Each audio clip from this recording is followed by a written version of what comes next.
Okay, today engine detailing. What we have here is an '08 Dodge Challenger SRT. It's got the big Hemi engine in it. I wanted to use this as an example because it represents the exception to the rule at a level. Okay, if you've seen my other videos on engine detailing, it's pretty straightforward. What I do, since I don't carry a pressure washer with me, it's a matter of spraying degreaser on the engine, agitating heavily soiled areas if you need to, and just hosing it off with a garden hose. Pretty straightforward. After that point, I blow it off with a blower, start the engine up, allow it to completely dry. I will let the engine run for about 10 minutes, and it's pretty straightforward. But this, let me bring in closer, because for every rule, there is the exception to the rule. Now, I had a customer that had a Ford Expedition, and while I have done them before and have never had a problem, he did say that his mechanic said that you can't get the engine wet because the water will seep through the gaskets and it won't start and blah blah blah.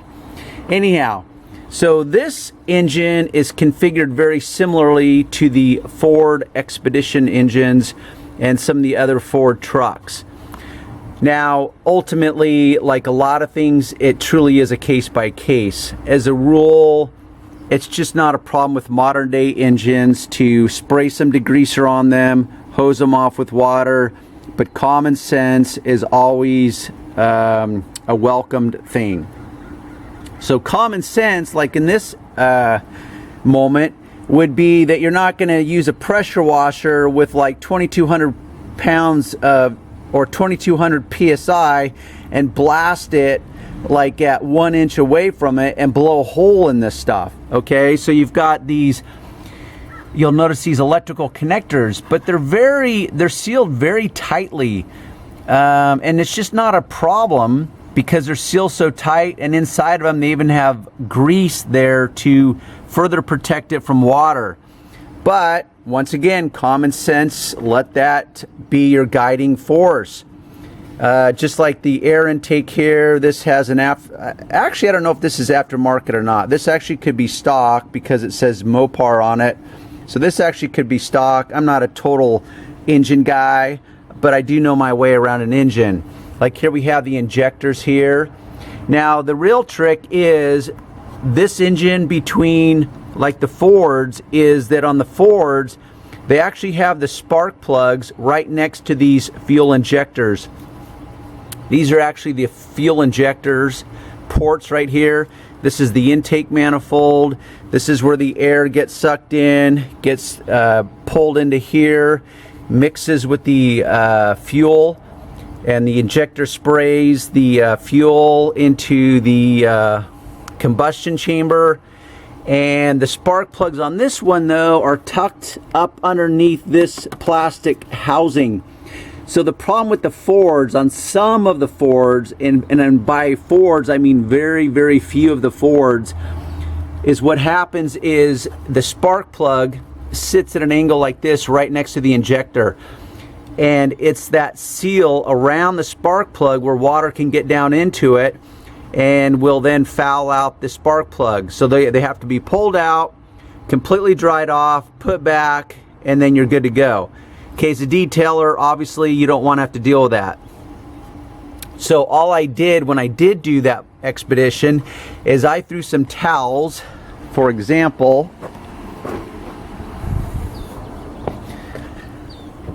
Let's say this was a problem. Now, as I do this engine, all I'm going to do is I'm going to spray this with degreaser because there's dirt down in here. I'm basically going to be shooting the water directly across here. So I'm not going to flood the spark plugs, which are hidden down in there, and I'm going to shoot the water this way at an angle also. So I can still get it clean, and you'll notice that it's not overly dirty anyways. And most engines, newer engines, are not overly dirty. I mean, think about it. This, and by the way, this car doesn't have that many miles on it. It has about 15,000 miles on it. For an '08, that is pretty low miles. But it's got a healthy share of dust. Here it's got a little buildup of grease. So we want to get rid of this, and overall this engine could just look a lot better. So what I could do, if you were really worried, is you could shove, and by shove I mean place carefully so as to not damage parts or bend things out of shape. You could put this towel here, you could spray it with degreaser, you could hose it off. Yes, this towel is obviously going to get wet, but it's going to soak up most of the water, and it's not going to allow the water to actually be so much that it can go down into areas that you do not want it to go down into. So that's just a little strategy if you needed to. But I'm going to take you through. This is the first time I've ever detailed this engine. It's about the third time I've detailed the car. Normally he doesn't care about the engine. When it comes to cars, it's a case by case. Some guys are into it, some guys aren't. Women, they usually don't give a flying fart about their engine anyways. It's usually the trucks or the SUVs that people want their engine done. So here's one of my little tricks. It's my weed killer pump pressure sprayer. It's got my Meguiar's super degreaser diluted down 4:1 in here. Because I'm not worried about this engine and protecting anything, I'm just going to be a little more cautious in my application and my hosing off. And the engine is warm, but it's not hot.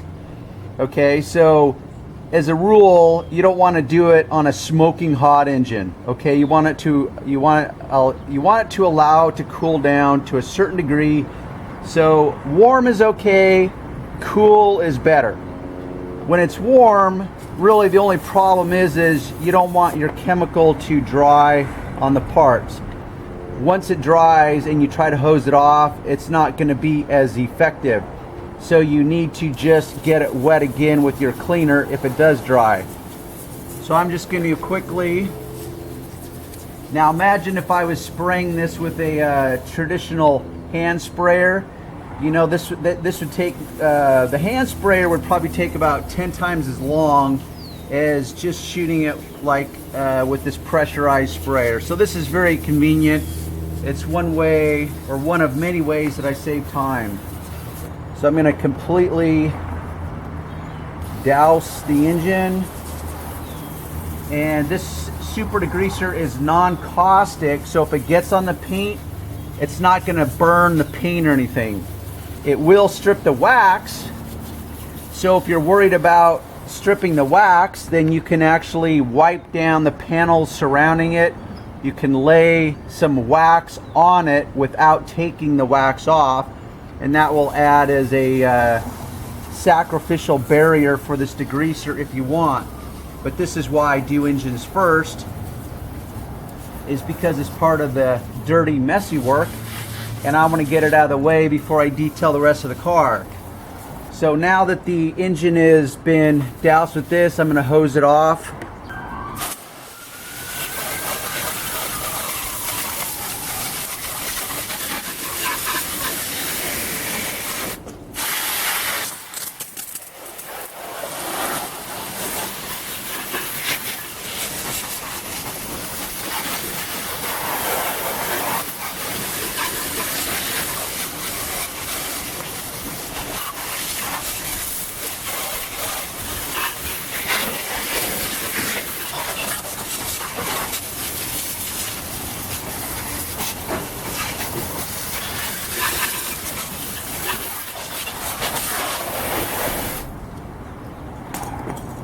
Okay, at this point, if I was working in the direct sun, which I am, it's just that it's not very sunny today. So in order to avoid water spots, I'm simply going to wipe the sides of the exposed paint down so it does not spot up, because I do not use deionized water and therefore I do not want it to spot up. So I'm going to quickly wipe down any of the excess water that has gotten onto the paint. And I just want to knock it down. Just knock down those water spots. Okay, at this point, let's go in for a little closer look. So I'm going to highlight a few things. For example, here is the air filter. Did I get it wet? Yes, I did. Did I hold the hose straight on it and saturate it? No, I did not. Okay, there's still dirt in here. Now really, if I was going to clean this, like if I was Johnny car owner, I would take this off and I would clean it in the more appropriate way. But right now I'm just worried about really just superficially detailing this engine, which you can see it's cleaner and it didn't require much. I mean, that little area of grease came right off. I got all this area wet, but it was just enough to knock the dirt out and to wash away the degreaser. We've got the alternator down in here. I got that wet also. You'll notice I got this all wet, but it's just a non-issue. At this point now, I'm going to take my leaf blower, I'm going to blow it off. I'm going to pay special attention to what I consider the sensitive areas, like these connectors with the wires.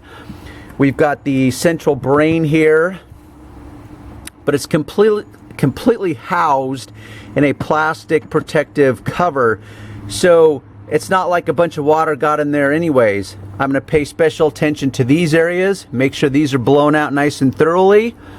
The alternator also, and don't forget the top of the hood. A lot of people become fixated down here and they forget to look up. So I'm going to blow this off real quick, then we'll start it up and then we'll take it from there.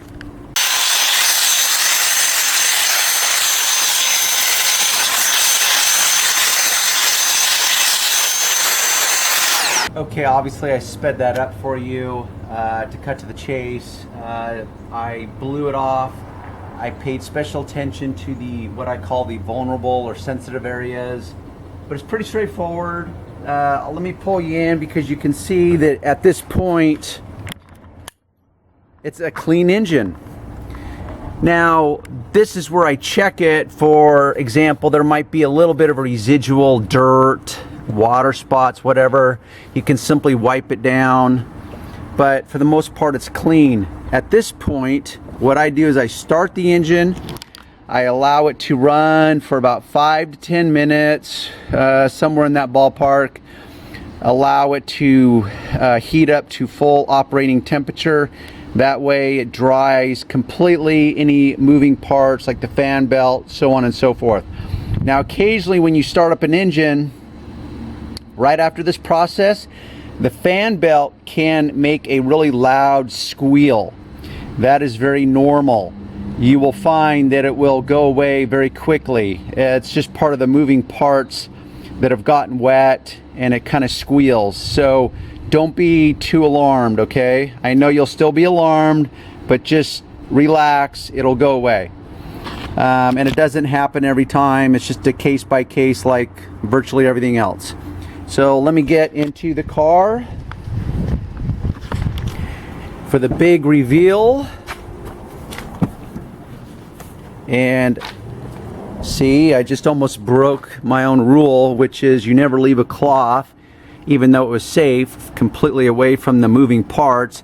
Do not leave your cloth on the engine before you start it up.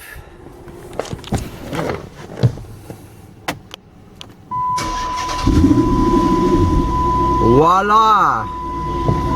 We are in business. No big deal.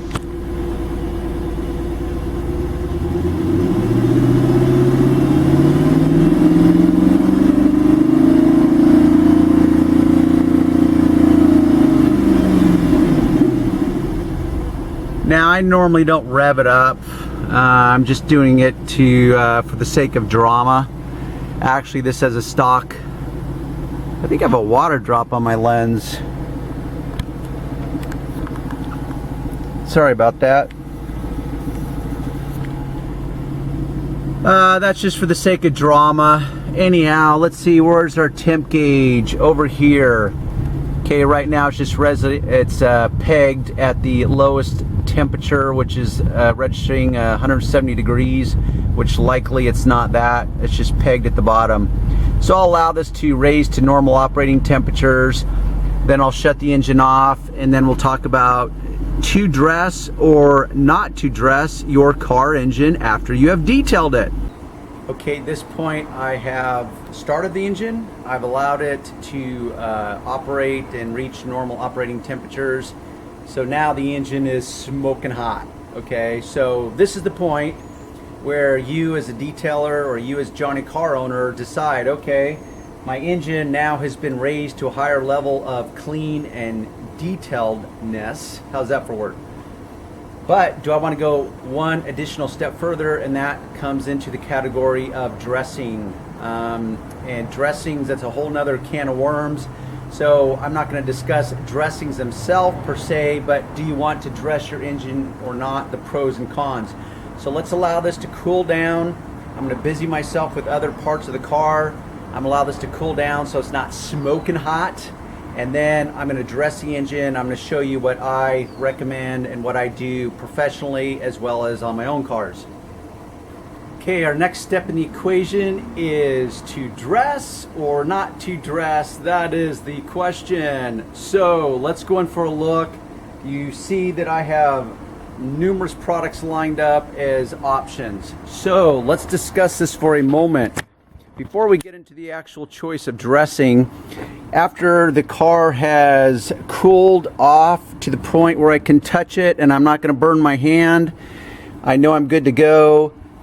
And I do a visual inspection. For example, if you can see, let's see if we can get the lighting correct.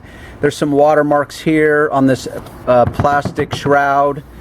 I wipe it down with a wet chamois, or I'm sorry, a wet microfiber to get any residual water spots, like up underneath here on the hood. If the owner does not keep up on this, water spots will become permanent, watermarks, whatever. So you could live with this, and that would be fine. And you'll see over here there's more additional watermarks.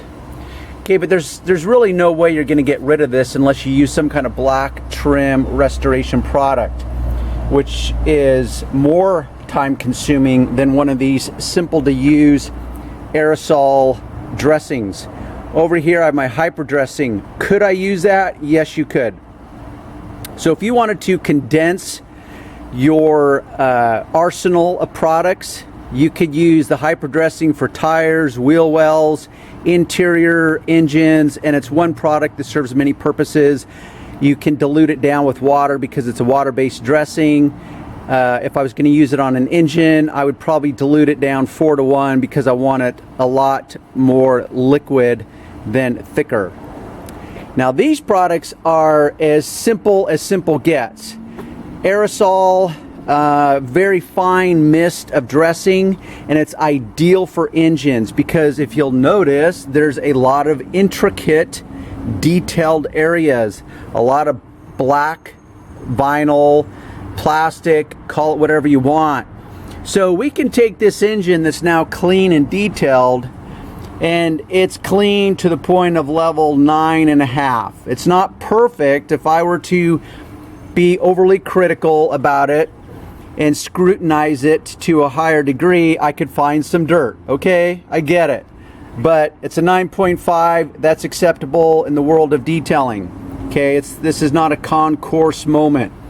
So at this point, how do we take it to that next level? Well, that's where dressing comes in, and I'm a big fan of these aerosol dressings. More and more companies are coming out with them.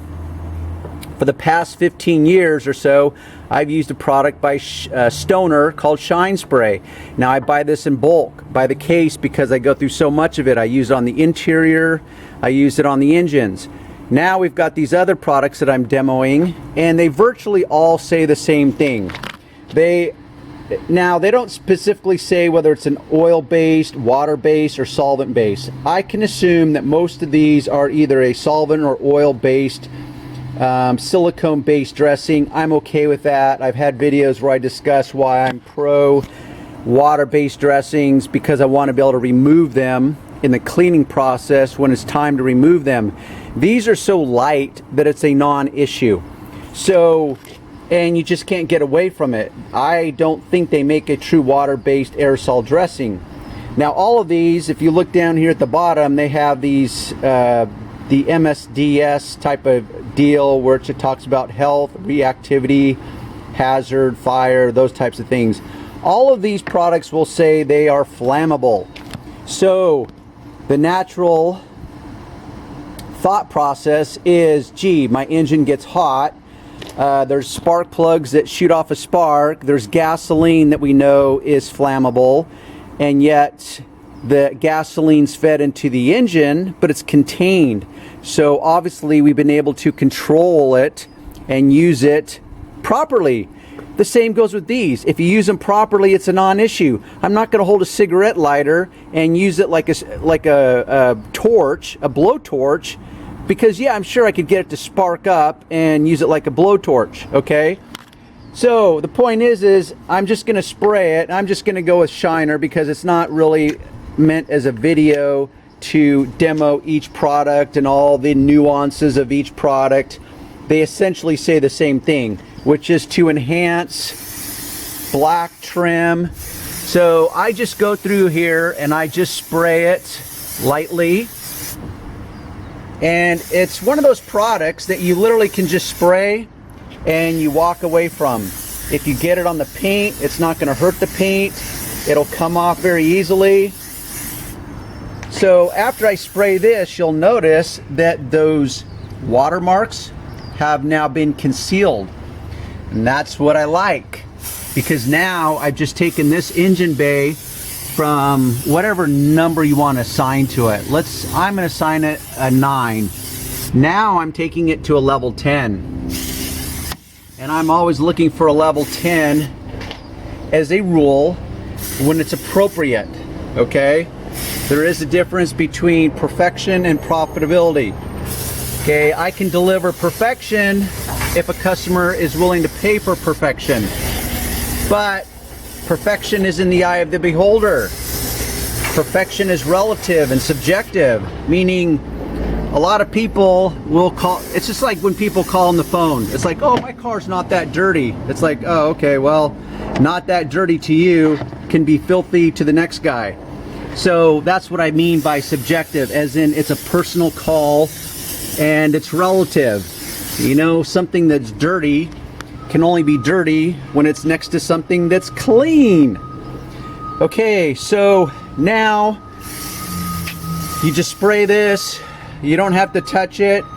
If somehow you get a little overly saturated, you can take a microfiber cloth, knock down the shine, wipe it in if you want, but it's made so you don't have to do that. Okay, so a quick recap. Meguiar Super Degreaser, diluted down 4:1.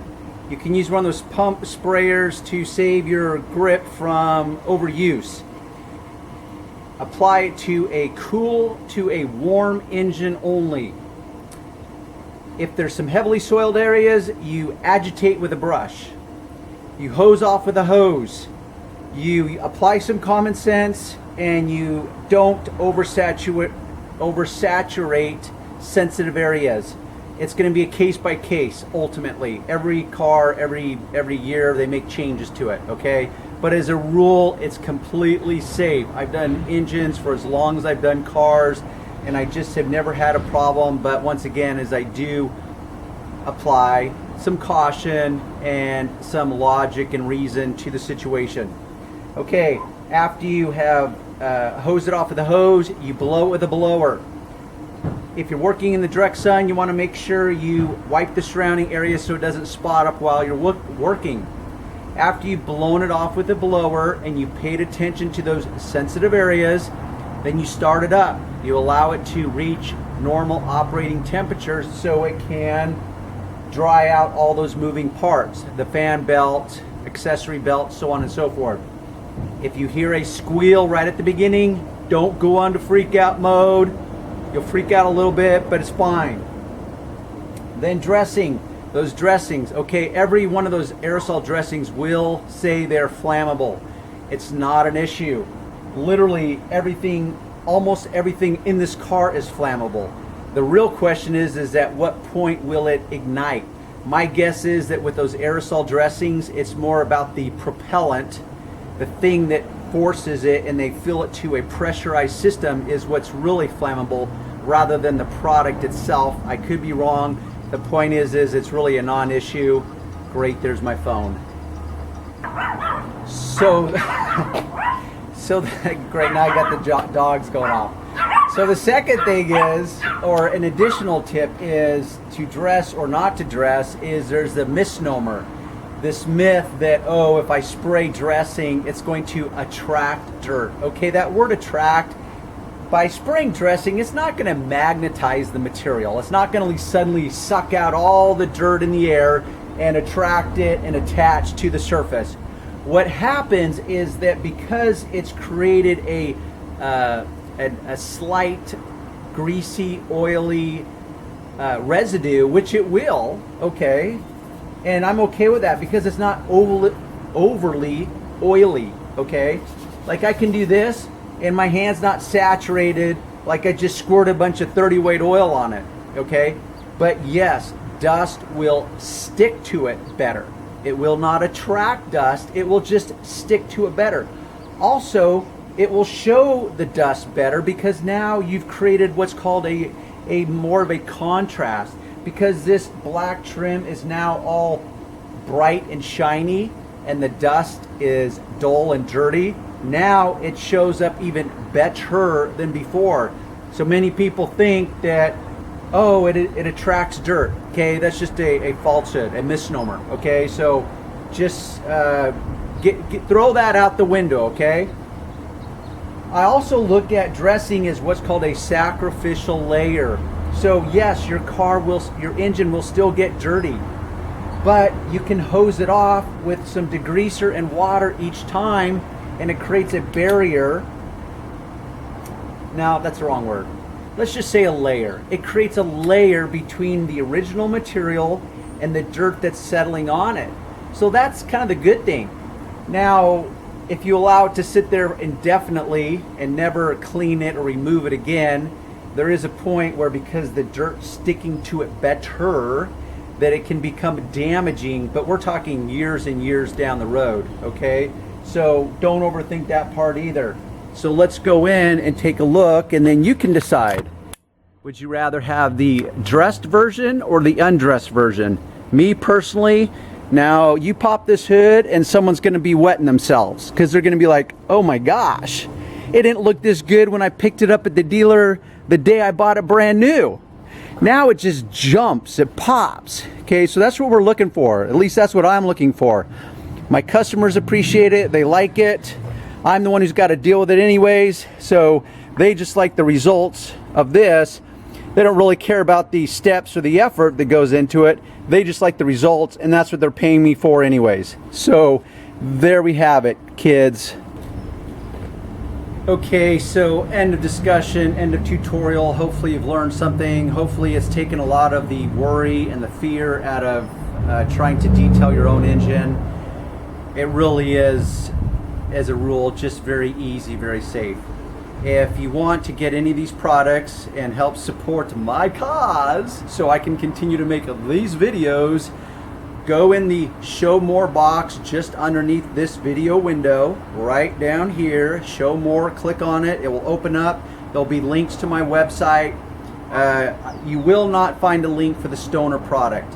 You will find links for like solution finish, black to black, or black on, I think it's black to black by my either chemical guy. And see how many products? It gets confusing even in my own head. So look for those links in the show more box if you want to get your own. Till next time.